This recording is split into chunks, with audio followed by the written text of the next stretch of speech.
Hi అండి, welcome back to our channel smiley Nandini. ఈరోజు video వచ్చేసి ఏంటంటే కార్తీక పౌర్ణమి రోజు మేము టెంపుల్కి వెళ్ళే ముందు అయితే ఇంట్లో దీపారాధన చేసుకున్నాను. ముందు తులసమ్మకి దీపారాధన చేసుకోవాలి కాబట్టి ఇక్కడ నేను ద్వాదశి రోజు ఉసిరి కొమ్మ పెట్టుకొని చేసుకోలేదండి.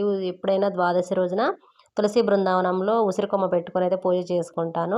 ఈసారి అయితే ద్వాదశి రోజు నాకు కుదరలేదు. ఎందుకంటే నేను కొత్త తులసి కోటలో మొక్క అయితే నేను ఏకాదశి రోజు పెట్టుకున్నాను, కానీ ఇంకా నాకు ద్వాదశి రోజు పూజ అయితే కుదరలేదు. అందుకని పౌర్ణమికి పెట్టుకుందాంలే అనేసి అనుకున్నాను. పౌర్ణమి రోజు అయితే తులసి బృందావనంలో నేను ఈ ఉసిరికొమ్మ పెట్టేసుకొని పూజ అనేది చక్కగా జరుపుకుంటున్నాను. ఇక్కడ ఉసిరి కొమ్మ పెట్టుకున్నప్పుడు మనకు కంపల్సరీగా ఉసిరి కొమ్మకు ఒక కాయలు ఉండేలాగా చూసుకోవాలి. కాయలున్న కొమ్మ తీసుకొని మనం ఉసిరి కొమ్మని ఈ తులసి కోటలో పెట్టుకోవాలి. ఇక్కడ టెంపుల్కి వెళ్ళే ముందు అయితే ఇక్కడ చక్కగా పూజ అంతా చేసుకొని కొబ్బరికాయ అయితే కొట్టేస్తున్నాను.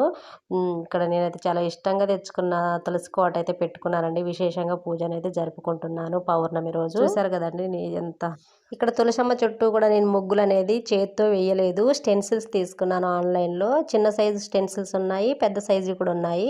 ఇక్కడ చిన్న సైజు స్టెన్సిల్స్ అయితే తీసుకున్నాను. అమ్మవారి పాదాలు, ఇంకా అష్టదళ పద్మం, ఇంకా డిజైన్ ముగ్గులు ఇవన్నీ కూడా ఉన్నాయి. చాలా బాగున్నాయండి, నిండుగా కనిపిస్తుంది చక్కగా ఈ స్టెన్సిల్స్తో ముగ్గు వేస్తే. బియ్యం పిండి వేస్తాం కదా, బాగా తెల్లగా కనిపిస్తుంది. ఇక్కడైతే నేను పూజ అంతా కంప్లీట్ చేసుకున్న తర్వాత హారతి ఇస్తున్నాను. ఓకే ఫ్రెండ్స్, ఇంట్లో అయితే పూజ పూర్తయిపోయింది. ఇంకా టెంపుల్కి వెళ్ళేసి 365 ఒత్తులు వెలిగించేసి అయితే రావాలి.